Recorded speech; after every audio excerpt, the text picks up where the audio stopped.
वो अपने दोस्तों से बात कर ही रहा था कि आरव को रूही दिखी, एक पेड़ के पास अकेले बैठी हुई। वो कुछ बुक्स पढ़ रही थी। आरव ने रूही के पास जाने का सोचा तो आरव अपना हंसता हुआ मिजाज लेके रूही के पास गया और रूही के पीछे खड़ा होकर हंसते हुए धीरे से कहा कि कहा था ना मैंने कि ये कंपटीशन तुम ही जीतोगी, और देखो तुम जीत भी गई। पार्टी नहीं दोगी क्या? इतना तो क्रेडिट बनता है मेरा। रूही उसकी ओर मुड़ के बोलती है कि ये क्या तरीका है बात करने का, तुम सामने से भी मुझे बोल सकते थे ये बात।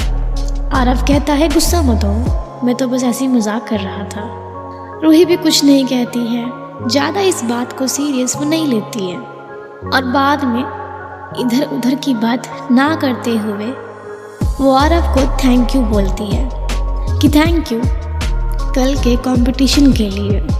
मैं ये थैंक यू इसलिए नहीं बोल रही हूँ कि तुमने प्रेडिक्शन की और मैं जीत गई। मैं ये थैंक यू इसलिए बोल रही हूँ कि तुमने अपने दोस्तों को मेरा खाना खाने को बोला था और उन्होंने खाना खाया और मेरे को ज़्यादा नंबर दिया, जिसकी वजह से मैं कंपटीशन जीत गई थी।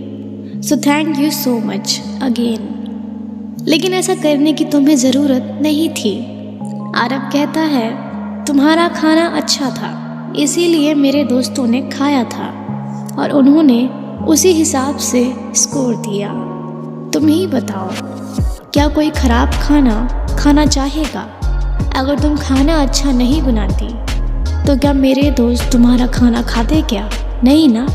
तो मिस रूही जी, मैंने कोई एहसान नहीं किया है तुम पर। तुम अपने खाने की वजह से जीती हो, ना कि मेरे और मेरे दोस्तों की वजह से। आरव हंसते हुए कहता है मुझे लगता है ना तुम्हारे अंदर थोड़ी सी कमी है किसी चीज़ की। रूही को लगता है कि वो उसके रंग की वजह से बोल रहा है। रूही को आरव के इस बात से थोड़ी चिढ़ हो जाती है। वो आरव को कहती है कि मुझे नहीं जानना तुम्हारे मुंह से कि मेरे अंदर किस चीज़ की कमी है। रूही ये बात कह के चली गई वहाँ से और आरव रूही को जाते हुए देखता रहा। रूही अपने सारे क्लासेस अटेंड करके घर चली जाती है और आरव भी अपने घर चला जाता है। अगले दिन एक और नया दिन स्टार्ट होता है। जैसे हमेशा होता है, रूही भी कॉलेज आती है तो आरव भी कॉलेज आता है। सारी क्लासेस दोनों अटेंड करते हैं। ब्रेक टाइम में रूही फिर गार्डन एरिया में उस पेड़ के नीचे बैठने चली जाती है और आरव भी फिर से लंच टाइम में गार्डन एरिया में अपने दोस्तों के साथ आता है। वो फिर से रूही को वहीं बैठा देखता है जहां वो कल बैठी हुई थी। इस बार आरव उसके पास नहीं गया था, वो बस दूर से बैठकर उसे नोटिस कर रहा था। पता नहीं आरव को क्या हुआ था, लेकिन उसको वो नोट कर रहा था बिना किसी रीज़न के। वो रूही को 7 दिन तक नोट करता रहा, लेकिन 8वें दिन उसे अंदर से खुजली होने लगी कि आज इसे पूछूंगा कि तुम अकेली यहाँ बैठ के करती क्या हो। आरव जाता है रूही के पास फिर से हंसता हुआ मिजाज लेके, लेकिन इस बार वो रूही के सामने से आ रहा होता है। लेकिन फिर भी रूही उसे देख नहीं पाती है क्योंकि वो एक बुक पढ़ने में बिजी होती है। आरव रूही के पास पहुंच जाता है। आरव रूही को बोलता है हाय। रूही बोलती है हेलो। आरव रूही को कहता है कि क्या मैं तुमसे एक बात पूछ सकता हूँ? वैसे रूही को आरव ज़्यादा पसंद नहीं है, वो बस कंपटीशन की वजह से उससे बात कर रही थी, वरना वो किसी से बात भी नहीं करती है। रूही कहती है हाँ पूछ सकते हो, तो पूछो। आरव पूछता है कि तुम रोज़ इस पेड़ के पास अकेली बैठ के बोर नहीं होती हो क्या? क्या तुम्हारा कोई दोस्त नहीं है? तुम खुद में ही रहती हो? मैं तुम्हें बहुत दिन से नोट कर रहा था। सही में तुम जिंदगी के मज़े लेती भी हो? आरव उसे क्वेश्चन पूछे जा रहा था। रूही उसकी बात पूरी सुन रही होती है और बाद में आरव से कहती है कि अगर मैं इतनी ही बोरिंग पर्सन हूँ जैसा तुम्हें लग रहा है तो तुम मुझे इतने दिन से नोट क्यों कर रहे हो और मेरे पास आके ये क्वेश्चन क्यों पूछ रहे हो। बताओ, तुम क्यों इंटरेस्टेड हो मुझ जैसी बोरिंग लड़की के बारे में जानने के लिए। बताओ ना, क्या तुम मेरे दोस्त हो? ना तुम मेरे दोस्त हो ना मैं तुम्हारी दोस्त हूँ, फिर क्यों पूछ रहे हो। और रही बात कि मेरे दोस्त हैं या नहीं है, तो मैं दोस्त बहुत कम बनाती हूँ या वो भी नहीं बनाती हूँ, क्योंकि मुझे ज़्यादा बोलना पसंद नहीं है और झुंड लेके कहीं भी जाना आना तो बिल्कुल नहीं, क्योंकि झुंड में अक्सर फेक लोग ही रहा करते हैं जो अपने सामने वाले इंसान की हकीकत को पसंद ही नहीं करते हैं। रूही ऐसा इसलिए बोलती है क्योंकि उसकी बॉडी की रंग की वजह से उसको ट्रोल काफ़ी किया जाता है, इसीलिए रूही को ज़्यादा दोस्त बनाना पसंद नहीं होता है, वो खुद में ही रहती है। रूही कहती है मुझे फालतू बात करना पसंद नहीं है, मैं ऐसे ही हूँ।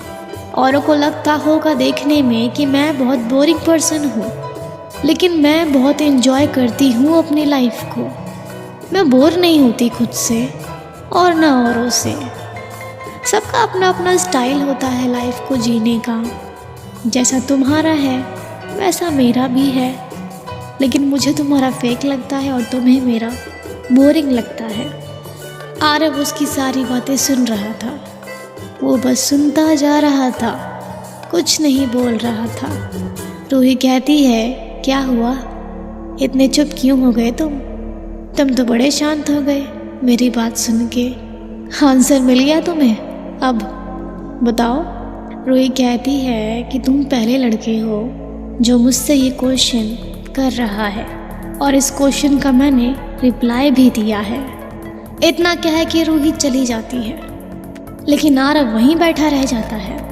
वो रूही के बारे में सोचने लगता है कि मानो उसने कोई पत्थर की लकीर बोल दी हो, लेकिन इस बार आरव रूही की बातों से तो अट्रैक्ट हुआ ही था, साथ ही रूही से भी हुआ था।